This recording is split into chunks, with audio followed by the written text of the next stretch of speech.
your father's poetry has played a very big role in your career. On this idea, would this poem work? I recited it to them and they felt yes. Sir has spoken about the sync sound. It's very hard to explain. The voice modulation that you get in sync sound, you don't get in dubbing. He's not somebody, he is Clinton. Somebody called Clinton. Not Clinton, should I joke? Everyone knows him actually. Clinton, yeah, Clinton. Sorry, man. Hi, this is Amitabh Bachchan Hi, this is Sujoy Ghosh. and you're watching Bollywood Hungama. Thank you.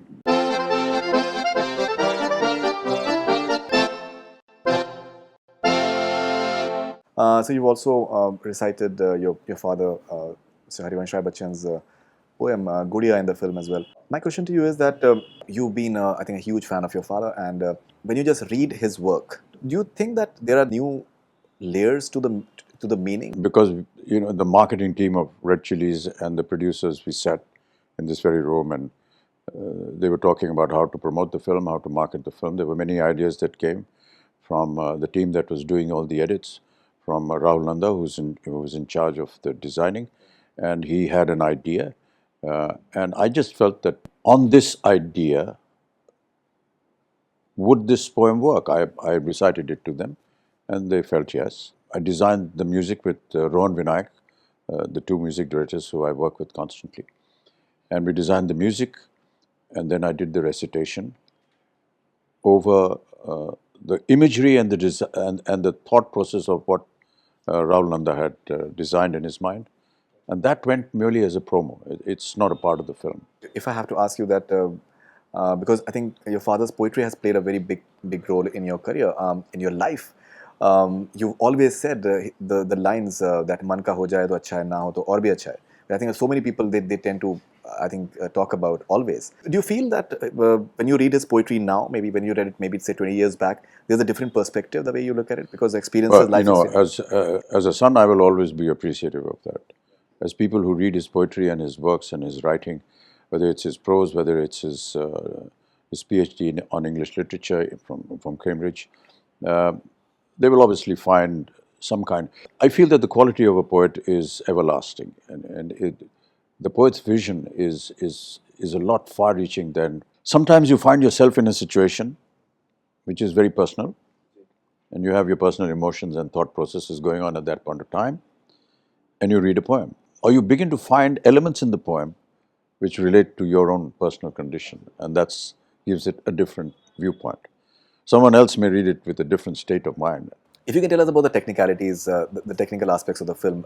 Sir has spoken about the sync sound, the editing, and so how crucial was that for you, and how was the experience of just matching everything together? No, incredibly important because when I started my career, we did a lot of dubbing. Now I'm doing sync sound.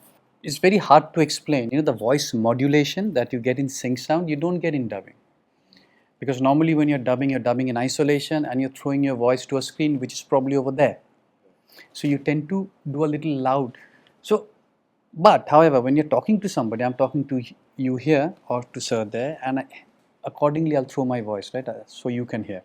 I will not throw my voice as much as for them to hear. So I think that's what happens. That's where you get the texture of a character, when you're. So sync sound helps me to get that. Editing, of course. I mean, without editing, there is no film. And we had an extremely good cinematographer called Avik Mukherjee, who should be solely credited for making Badla look how it is. I cannot take any credit in that. It's top to bottom Avik Mukherjee. He's the guru of cinematography. He did it.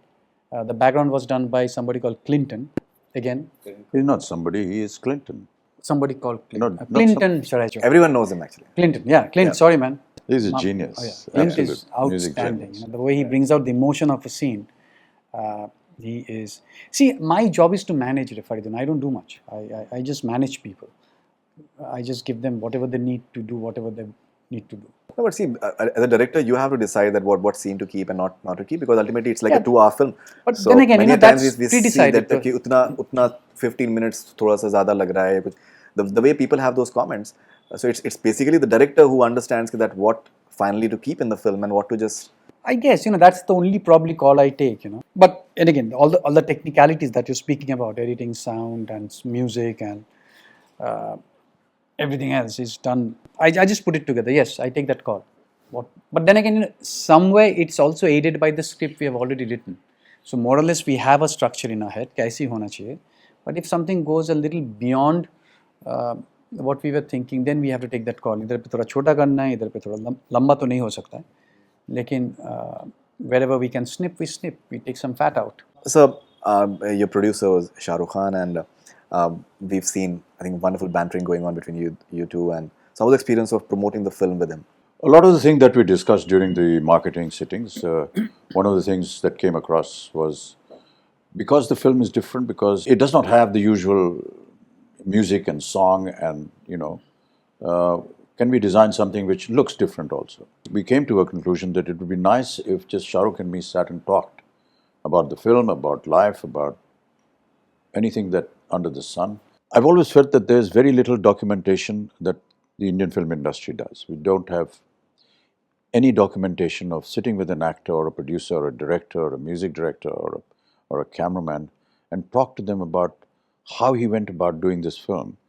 And one would like to know that.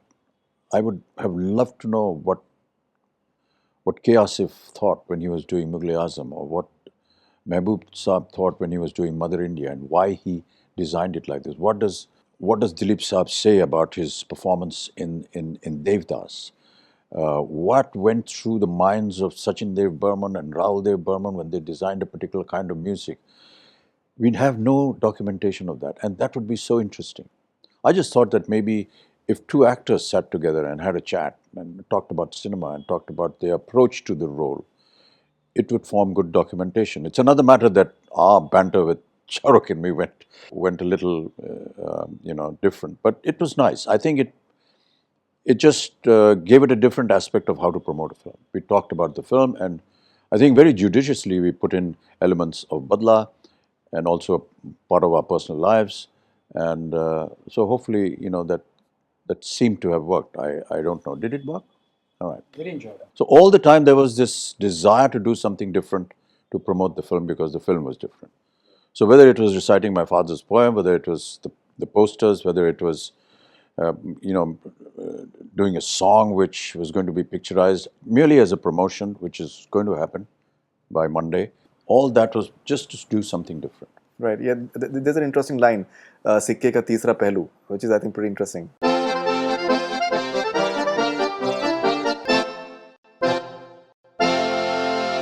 Hi, this is Amitabh Bachchan, Hi, this is Sujoy Ghosh. and you're watching Bollywood Hungama. Thank you.